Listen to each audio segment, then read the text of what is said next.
So, after chapter 174, many people have been wondering, is Fumiko Mifune, the official worst girl of Chainsaw Man, actually the elusive death devil that has yet to officially be revealed? Now, predicting what Fujimoto will do in Chainsaw Man is a very, very tough task, but I thought this theory was genuinely interesting, and so I want to go over the evidence that may suggest that the official worst girl is also the official big bad. If you want more of these, then let's start modest and get this video to 150 likes to show that you want more. So I combed through some of Chainsaw Man's past chapters and, well, what I found was straight up fascinating, I tell you what. But our journey begins with chapter 84, titled Hero of Hell. Now this chapter is pretty interesting looking back because not only do we get the Hell Devil using his big ol' hand to try and drag Chainsaw Man back into hell, by the way,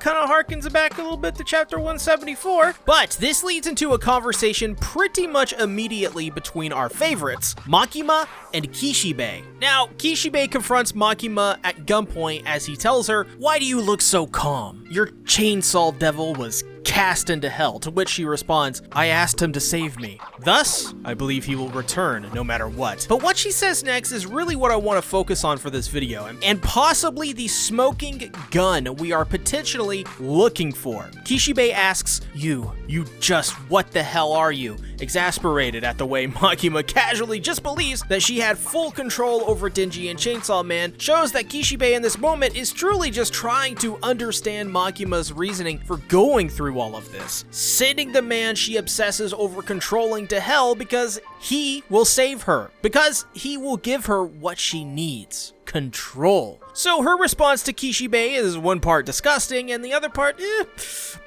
despicably out of touch. Makima says, "Me? What am I? I'm a fan of his." Now, what does this mean exactly? Well, on the surface, it seems like just another moment of Makima showing her true colors, which is why, when we skip forward to chapter 156, the chapter in which Denji is dissected, leaving Asa Mitaka, Yoru, and Fami to break into public safety and ultimately save him. However, this chapter features so far one of the few times since that Fumiko Mifune has been a major player in a Chainsaw Man chapter, until chapter 174, which featured her pretty heavily. Now, if you'll recall, after Yoshida left Denji on the hospital floor, he goes out into the waiting area outside his room to public safety and Fumiko. At the time, we saw Fumiko as someone who every week was becoming more and more likable. Someone I think a lot of people felt we could trust to not be totally horrible like Makima was. But,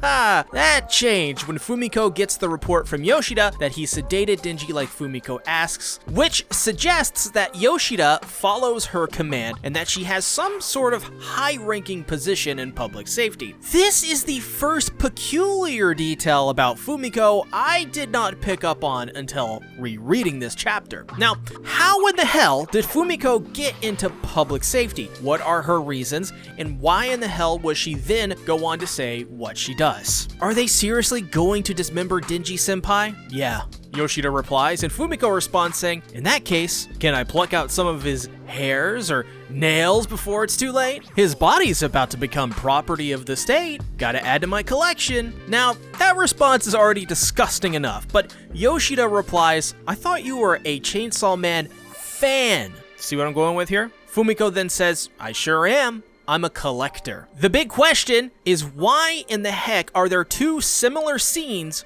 where two female characters who are pretty evil and despicable are saying they are fans of Denji and Chainsaw Man? Now, this could just be Fujimoto reusing the same theme for these characters, but I highly doubt that. Fujimoto is much smarter than that, and I think as well, there are hints Fumiko is a devil of some kind too, at the very least. For one, let's look at chapter 174 again. Don't you notice something? There is something about her that every devil has. Yeah, weird looking eyes. You may be going, well, Fumiko's eyes are normal, but are they really? Comparing her eyes to other normal human characters, they look nothing like normal human eyes. So while I think this theory still has mountains to move, there does seem to be something of a thread here, though faint. Personally, I'm not too sure whether I should put some stock in this right now, because there are issues with Fumiko being the Death Devil. For one, Fami and Nayuta can sense their sister, who is the Death Devil. That's a very important distinction. If in the future, for any reason, one of these two characters senses or recognizes Fumiko, then I think this theory has some real legs. It also would be a pretty cool way to make Fumiko the main villain of Part 2. I theorized in my video on 174 that I think she very well could and possibly is already the main villain for Part 2. Either way, I think Fumiko is one peculiar character that we should probably pay more attention to. Fujimoto is absolutely, no matter what, doing something sneaky with this character. I don't know what it is yet, but be on the lookout for her and watch what she does closely. There is smoke here, we just gotta find the fire. We are literally just 200 subscribers away from 6,000 subscribers. So if we reach that milestone, I will do an analysis video on every chapter of the International Assassins arc in detail, like I did for my Bomb Girl video. Thanks for watching, bye-bye.